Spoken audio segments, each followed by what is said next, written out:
people, and we're back with another video. And today we're going to be talking a bit about the Fulham versus Arsenal game on Sunday at Craven Cottage. Yeah. But before we jump into any of that, just make sure you're liking the video and dropping a comment. Get the algorithms pumping. Make sure you're subscribing to the village. We got hella missions that we need more Shinobi for. Yeah. We're trying to grow the village. Been growing quite a bit so far, but we need to grow more. And if you can, hit the bell just to be notified whenever I do drop a video or I do go live, so you can join in on the fun. That would be great. So look, Arsenal have quite the opportunity because look, the Liverpool versus Everton game has been postponed. The Merseyside derby has been cancelled due to Storm Dara, hectic weather conditions, which means should Arsenal get the win at Craven Cottage, we will be 4 points behind Liverpool. Be it as it may, they have a game in hand, but points on the board mean more than games in hand. Yeah? So we have a fantastic opportunity. And not just that, we also need to get revenge for what happened in this same fixture last season. So I am expecting the boys, they will be up for it. You know, they will see the perfect, great chance that they have to close the gap on Liverpool, and they will see the perfect chance that they have to continue this good run of form that we've been on so far. So I do expect us to go over to Craven Cottage and get the win. We are at the point where every game is a Champions League final, and I don't think we have too many injury issues, so I don't even really think we need to worry too much about team selection.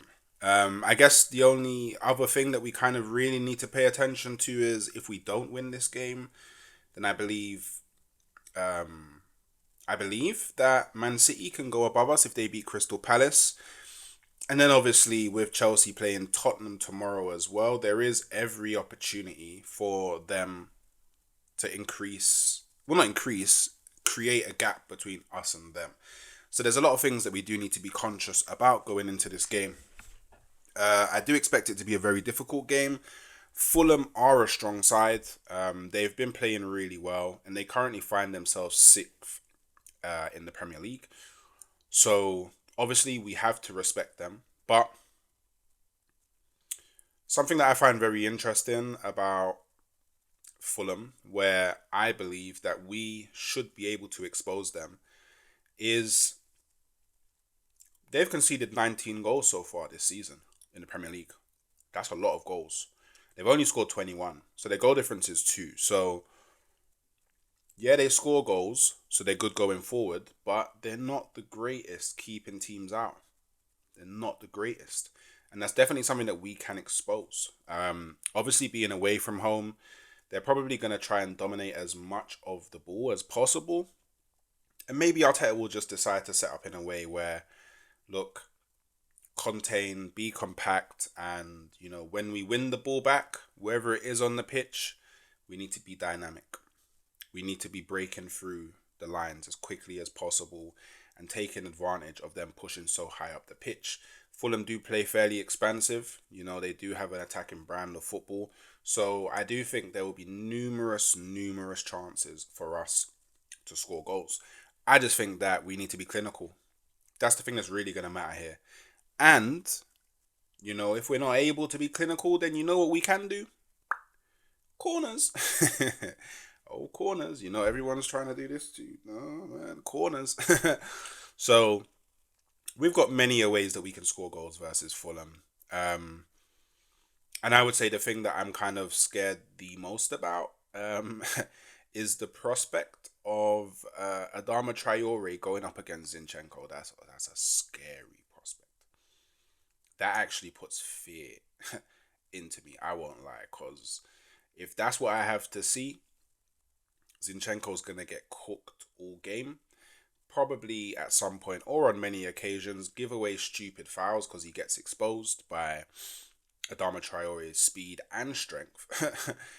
And then it just gives Fulham opportunities to get their more technical ballers on the ball at dead ball scenarios. And they do have quite a bit of threat from set pieces because they have the likes of Raul Jimenez, who's good in the air. Do you know what I mean? So they got a lot of tall defenders as well. It could get spooky. It could get spooky. Obviously Arsenal will be going up against a lot of ex-Arsenal players. You got the likes of Iwobi, you got the likes of ESR, you got the likes of Leno. So maybe they'll have a bit of extra pep in their step. Always want to prove a point. Whenever ex-Arsenal players play against Arsenal, they always want to prove a point. They always want to play for that Real Madrid contract. They always go into, Super Saiyan, power up, want to get man of the match, all of that stuff there. Iwobi is coming off the back of really good form as well. He has been really good recently, and I think ESR has been like such a good signing for Fulham. He's been so good for them since joining. So look, it's going to be a tricky game, but I am confident that we can go there and get the win. Calafiori did train. I've been hearing that Gabriel didn't train. But in Arteta's press conference on Gabriel's chances of playing, he did say until we see tomorrow's training session, it's very difficult to say something. So there could be a chance that Gabriel doesn't play in this game as well. So how do I feel about that? I'm kind of okay. I think Kiwior had a really good game against Manchester United. I'll be real. I think he had a really good game. The first maybe 10, 15 minutes, he was a bit shaky, warming up. Hasn't played too much football as of recent. But I think after that, he just played really well. So, am I so worried about it? Not really. Not really. And obviously in his press conference, he was asked, obviously the corners are going to be the big thing. And basically, on being the Premier League's corner kings, is what he said, we want to be the kings of everything. At set pieces, the best in the world. At high press, the best in the world. Attacking open spaces, the best in the world. We want the best atmosphere in the stadium and be the best at everything. Before, it was about we didn't score enough. We were so defensive in our mentality. We were not physical enough and could not challenge the top teams. And going 22, 17, 20 years without winning away from home in big matches, we want to be the best at everything. We want to have the best academy, the best individual development for players, recruit the best players and have the best coaches. That's the aim. And now we have to go and do something else. And I love that response. Because it's not just about being corner kings. It's not just about being the best at corners. We want to be the best at everything. This is the right mentality. This is the type of mentality I want. And it's responses like this that will galvanize the players. Will get the players thinking, oh, yeah, man, just like a subtle reminder, we got to be the best. So we're going to be going into this game with a very positive mentality. And do I think Fulham will try and because how do you really negate a team from taking corners? I guess the only real way you can negate a team from taking corners, or at least corners on volume, is just make sure you have the majority of the ball. But then the way that we press, that's never going to be the case. We're always going to win the ball back. So Fulham, man, be very scared. Obviously, again, he talks on Martin Odegaard's importance. He's a massive player. He showed again in big matches what he can deliver, the spirit that he brings to the team and the quality that he has to play in the way we have to play. So I'm really happy. And I'll say it again, Odegaard is the most important piece in Arteta's system. He's the perfect player for Arteta's system and he's thriving. He's our captain. You can see the influence he's had since coming back. You can see that we've performed better since him coming back. We've played better football. Players have been, a lot more active on the pitch, a lot more smarter on the pitch, because they got their leader there now. He's been directing them with the press. Do you know what I mean? He's been speaking with them on the pitch. There's now someone on the pitch who regularly communicates with Arteta and gets his message across to other players. So I think Arteta is probably over the moon to have his captain back. And me as an Arsenal fan, I'm very happy to have my captain back on the pitch. So I guess his thoughts on Fulham. So it's going to be a big challenge, which we experienced last year when we lost 5 points against them, which is true. I have been very complimentary about them, the coach and what they do. So it's always a really tough place to go. And I agree. I wholeheartedly agree. This is a very, very, very, very tough place to go. I just think we need to accept that it's a very, very, very tough place to go. Like I'm not underestimating Fulham by any stretch of the imagination. Like they've been really good this season. I just think that we can get at them. I personally think that we can get at them. You know, and I'll be honest, like this, because obviously I listened to the press conference and something that's and I obviously read because I'm actually looking at the transcript now. And I guess why I've chosen not to go through a lot of it is because, and it's one thing that does annoy me is like there's hardly any questions on the game itself. There's hardly anything on the game itself, and I do think that they need to start properly vetting who they allow to go into these press conferences, and maybe start like looking at questions prior to the press conference. Because me as a fan, I actually want to know more about you know what Arteta thinks is going to happen in the game. Like, where does he see the strong points for Fulham? Where does he see the weak points for Fulham? What does he think he can expose? What does he need to be wary of? Like, how is he potentially going to set up the team differently to deal with the threat that Fulham have? Like, what does he think about the fact that they only have 2 goal difference? What does he think about the fact that they've conceded 19 goals? What does he actually think about the fact that after 14 games, Fulham are 6th in the Premier League? Like I don't know, man. Like, look, he does get asked a bit about whether he's done like we've done anything differently this season to avoid a poor run. And he goes, it is a bit different with the period that we are in and what we are coming from, but that's the demands of this league. Every game is so difficult. At that time as well, we lost a few games, so it was even harder. So things to do much better than last year, that's for sure.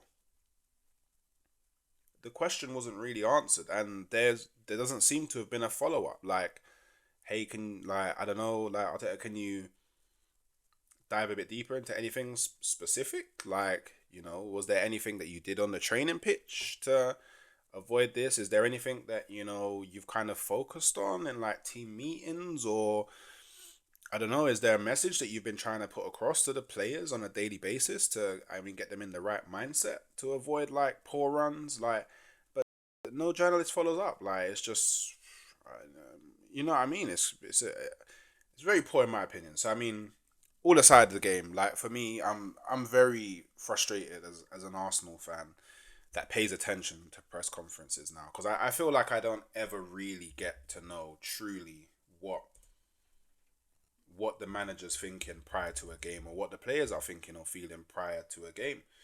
So yeah, sorry people, just my little gripe. But now, like, look, um I'll do a quick like what I think our starting lineup for this game should be.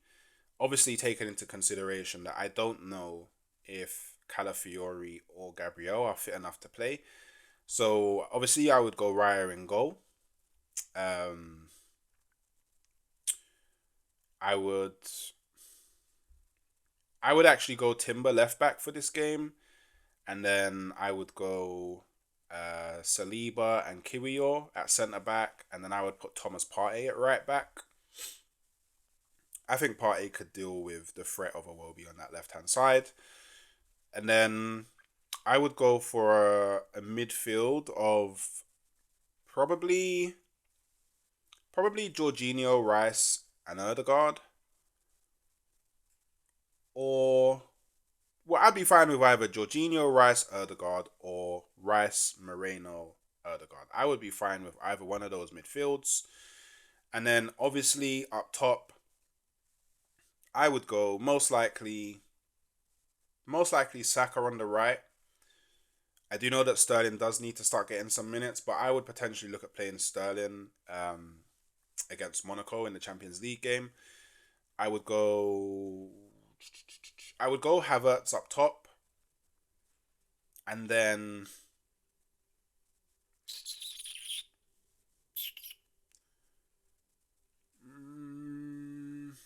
for this game, I would go Martinelli on the left. And the reason why I say that is because I'm anticipating Adama Traore playing. And I'm going to need someone who's quick off the ball at tracking back and supporting our left back and left centre back in dealing with whatever threat that he poses, right? I also see like the likes of potentially Wilson or a Smith Rowe drifting over to their right hand side to kind of overload and make it a bit more tricky. So I need someone who is about coming back and supporting, and Martinelli is definitely that guy. In terms of a prediction, I'm going with 2-0 to Arsenal. Well, either 2-0 or 3-1. It would be nice to see us keep the clean sheet. That's kind of what I'm focused on at the moment. And yeah, I do think it's going to be a spectacle. I'm hoping that the weather improves in London, so this game doesn't get called off. But as of yet, it doesn't. There's been no kind of conversation about any of the London games being called off yet. So them way there.